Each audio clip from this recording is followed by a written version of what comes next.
Hello बच्चों, कैसे हो आप लोग। तो बच्चों आज हम क्लास 10th की मैथमेटिक्स डिस्कस करने वाले हैं और ये जो सॉल्यूशन होगा इस वीडियो में आपका एनसीईआरटी बुक से होगा। और आज का जो चैप्टर है 6 और 6 में आपका एक्सरसाइज है 6.1 और इस चैप्टर का नाम बेटा आपका है ट्रेंगल। तो एक छोटा सा चैप्टर है आपका और छोटा सा एक्सरसाइज है ट्रेंगल जिसको हम लोग इसमें डिस्कस करेंगे। लेकिन इससे पहले इस चैप्टर से रिलेटेड कुछ जो थियोरेटिकल जो डिफिनेशन है सबसे पहले उसको क्लियर करते हैं, उसके बाद इस चैप्टर को कंटिन्यू करते हैं। तो बच्चों इसमें क्या है कि दो चीज़ समझने वाली बात है कि सिमिलरिटी का मतलब क्या होता है और कांग्रेंस का मतलब क्या है। ठीक है, अगर इन दोनों चीज़ों को समझ जाएंगे तो फिर ये चैप्टर आपका आसान लगेगा। देखो बेटा, अगर सिमिलरिटी का सिंपल सा मतलब ये है कि अगर कोई दो ऑब्जेक्ट है तो दोनों का अगर मान लो कि सेम शेप है तो हम कह सकते हैं आपका कि दोनों जो आपका बॉडी है आपका वो क्या है, आपका सिमिलरिटी है। ठीक है, अब बेटा सिमिलरिटी में क्या होता है कि angles of similar figures will be equal, यानी अगर कहता है कि अगर दो फिगर अगर सिमिलर है तो दोनों का एंगल क्या होगा, आपका इक्वल होगा। But length of side usually not are equal, मतलब आपका हो सकता है कि दोनों का लेंथ आपका इक्वल हो भी और आपका नहीं भी हो। ठीक है, जैसे अगर मान लो कि बेटा कि अगर कोई आपका एक सर्कल है तो सर्कल का हो सकता है फर्स्ट का रेडियस क्या है, अगर मान लो कि रेडियस अगर इसमें मान लो कि 5 सेंटीमीटर है तो हो सकता है सेकेंड का जो दूसरे का जो रेडियस आपका हो सकता है 7 सेंटीमीटर हो। तो यहाँ पे क्या कह सकते हैं कि दोनों का जो शेप है आपका सेम तरह का है, तो इसलिए कह सकते हैं कि ये आपका जो दोनों जो फिगर है ये आपका सिमिलर है या आपका सिमिलरिटी है। ठीक है, एंगल्स सिमिलर आपका होगा दोनों का, लेकिन लेंथ ऑफ साइड आपका हो भी सकता है और नहीं भी हो सकता है, लेकिन यूजुअली आपका नहीं होता है। बेटा कांग्रेंस का क्या डिफिनेशन है, two objects can be the same size, कहता है कि जो दोनों ऑब्जेक्ट का जो साइज होना चाहिए वो सेम होना चाहिए एंड शेप, यानी कांग्रेंस में आपका साइज भी सेम होना चाहिए और शेप भी सेम होना चाहिए, बट हैव द 3 प्रॉपर्टीज। तो कांग्रेस में 3 प्रॉपर्टीज होना चाहिए आपका। फर्स्ट क्या है आपका, सेम साइज होना चाहिए, सेकेंड आपका बेटा क्या होना चाहिए, सेम शेप होना चाहिए, और थर्ड आपका करस्पॉन्डिंग पार्ट्स आर कांग्रेंट। तो ये आपका 3 आपका इसेंशियल कंडीशन है कांग्रेंस होने का। तो आई होप आप लोग को समझ में आया होगा। तो फिर बेटा हम इसको मूव करते हैं, आपका एक्सरसाइज स्टार्ट करते हैं आपका 6.1। अगर आपके पास एनसीईआरटी की बुक है तो आप बुक ओपन कर लो, क्योंकि इसमें मैं केवल आप लोग को सॉल्यूशन आप लोग को एक्सप्लेन करूंगा। तो इसका जो फर्स्ट क्वेश्चन बेटा फर्स्ट है, ये क्या है आपका, ये है आपका फिल इन द ब्लैंक्स। इसमें आपका क्या भरना है, आपका फिल इन द ब्लैंक्स। ठीक है, तो फिल इन द ब्लैंक्स आपको इसमें क्या करना है बेटा, फिल करना है। तो इसमें क्या पूछता है, फर्स्ट इसका जो पार्ट है क्या कहता है कि ऑल सर्कल्स आर, क्या है, ऑल सर्कल्स आर, कहता है कि जितने सारे जो सर्कल होते हैं, तो हमेशा याद रखो बेटा कि जितने सारे जो सर्कल होते हैं सबका शेप एक जैसे होता है, इसीलिए क्या होते हैं कि ऑल सर्कल्स क्या होते हैं बेटा, आपका सिमिलर होते हैं। तो इसका आंसर ए होगा। सेकंड क्वेश्चन की तरफ मूव करते हैं बेटा, क्या कहता है कि ऑल स्क्वायर्स, कहता है कि जितने जो स्क्वायर हैं, ऑल स्क्वायर्स आर, कहता है कि जितने सारे जो स्क्वायर हैं, तो देखो हमेशा याद रखो कि जितने सारे जो स्क्वायर हैं वो भी क्या है, आपका सिमिलर हैं। ऑल स्क्वायर्स आर क्या है बेटा, आपका सिमिलर है। नेक्स्ट है बेटा आपका यहाँ पे दिया है ऑल, फिर आपका फिल इन दी ब्लैंक्स दिया है, triangles are similar, triangles are similar. तो बेटा एक बात ध्यान दो, केवल जो आपका आइसोस्केलस जो केवल आपका जो इक्विलेटरल जो ट्रेंगल है वही क्या होता है, आपका सिमिलर होता है। यानी इस क्वेश्चन का जो आंसर होगा इक्विलेटरल ट्रेंगल, यानी जो इक्विलेटरल ट्रेंगल होते हैं वही क्या होते हैं, सिमिलर होते हैं। नेक्स्ट क्वेश्चन है बेटा आपका question number 4। Question number question number 4 में दिया है बेटा, कहता है कि two polygons of the same number of sides are similar. कहता है कि दो पॉलीगन है जिसके नंबर ऑफ साइड्स क्या है आपका इक्वल है। तो इसका मतलब ये होगा कि जो corresponding angles and their corresponding sides are यहाँ पर इक्वल होगा। देखो टू पॉलीगन्स अगर सेम नंबर ऑफ साइड है तो एंगल तो इक्वल होगा। यहाँ मैं 4th का लिख देता हूँ बेटा। जब भी अगर टू पॉलीगन की बात करते हैं, पॉलीगन का मतलब एक ज़्यादा साइड, टू पॉलीगन्स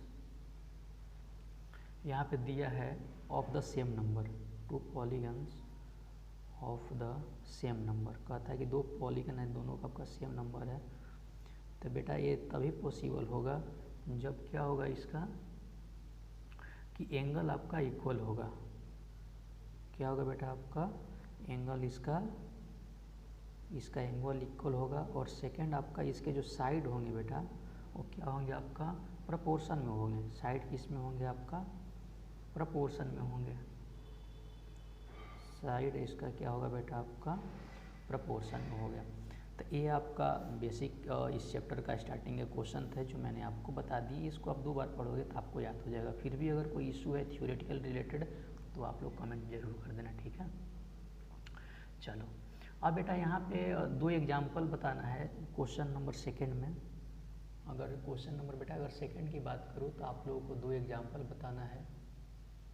और कि इसका 2 एग्जाम्पल क्या होगा कि 2 में 2 डिफरेंट एग्जाम्पल्स मैं लिख देता हूँ, बुक से भी आप देख सकते हो। 2 डिफरेंट एग्जाम्पल्स। तो 2 डिफरेंट एग्जाम्पल्स में बेटा आपका जो फर्स्ट बताना है कि सिमिलर फिगर का मतलब क्या है। फिर थोड़ा सा यहाँ पार्ट आ गया आपका सिमिलर फिगर का मतलब क्या है। तो बेटा इस सिमिलर फिगर का मतलब यह है कि ये pair of equilateral triangles of different side. इसका मैं लिख देता हूँ ये pair of equilateral triangle, a pair of equilateral triangle of different side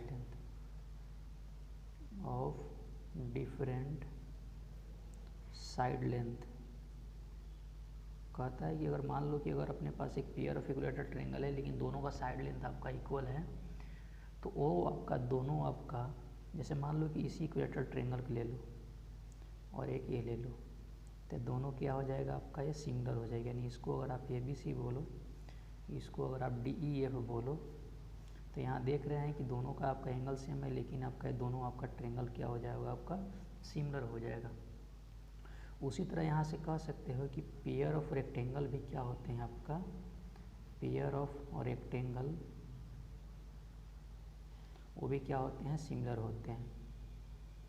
ये पेयर ऑफ रेक्टेंगल ये भी अपने आप में क्या होते हैं बेटा आपका सिमिलर होते हैं। जैसे मान लो कि एक रेक्टेंगल ये ले लो और एक रेक्टेंगल आपका ये ले लो, ये दोनों आपका इसको क्या बोल दो ABCD बोल दो और इसको बोल दो आपका EFGH। तो दोनों आपका क्या हो जाएगा ट्रायंगल, सॉरी ये दोनों रेक्टेंगल भी आपका सिमिलर होगा, ठीक है। तो आई होप आप लोग को समझ में आया होगा। अब बेटा देखो नॉन सिमिलर का मतलब क्या होता है कि अगर हम लोग बात करते हैं बेटा इसमें आपका सेकंड हम लोग को एक्सप्लेन करना है कि नॉन सिमिलर का मतलब क्या होता है, नॉन सिमिलर का, ठीक है। तो नॉन सिमिलर का क्या है कि ये मैं इसका डिफिनेशन लिख देता हूँ। A pair of rectangle,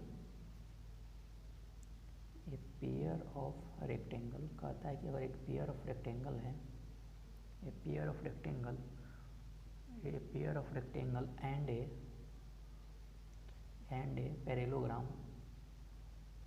and a parallelogram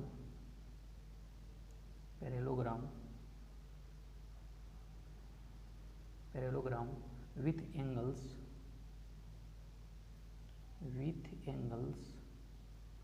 not equal to 90 degree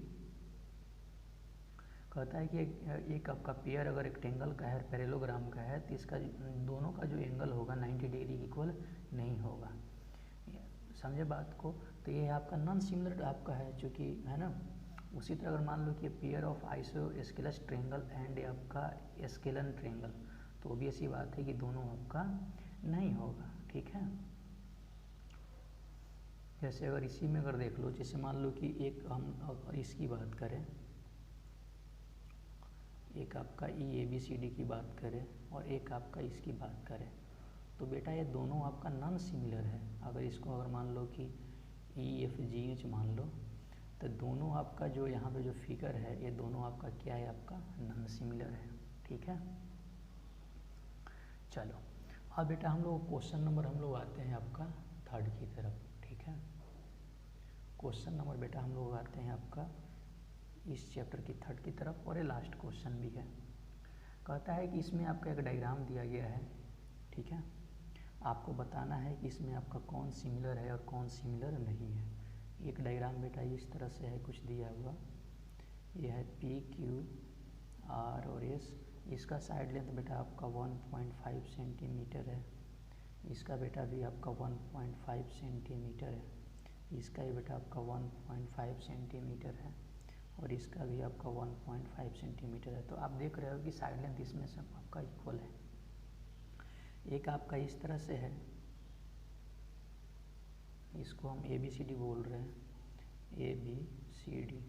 इसमें आपका जो सब बेटा जो साइड है 3 सेंटीमीटर है, 3 सेंटीमीटर, 3 सेंटीमीटर और आपका 3 सेंटीमीटर, ठीक है। तो जो आपका ये दोनों जो क्वाड्रिलेटरल है आपका सिमिलर नहीं है, ठीक है।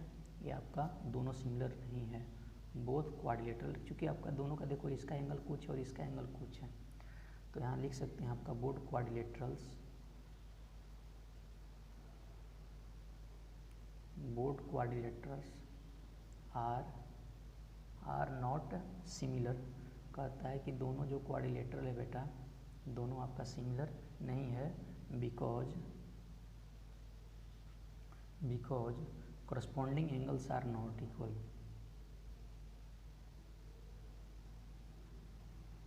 because corresponding angles are not equal। कहता है कि इसके जो corresponding जो एंगल है बेटा आपका, दोनों आपका इक्वल नहीं है। इसीलिए क्या है आपका कि ये जो दोनों जो आपका जो फिगर है या क्वाड्रिलेटरल है, दोनों आपका सिमिलर नहीं है। तो यहाँ पे आपका चैप्टर 6 का एक्सरसाइज 6.1 आपका यहीं पे एंड हुआ, ठीक है। इसके बाद हम लोग स्टार्ट करेंगे बेटा आपका एक्सरसाइज आपका 6.2। तो इस सेशन से रिलेटेड अगर किसी प्रकार का इश्यू है तो आप ज़रूर कमेंट करें, मैं वहाँ पे आप लोग को ज़रूर हेल्प करेंगे, ठीक है। तो आप लोग इसी तरह पढ़ाई करते रहें। Thank you very much.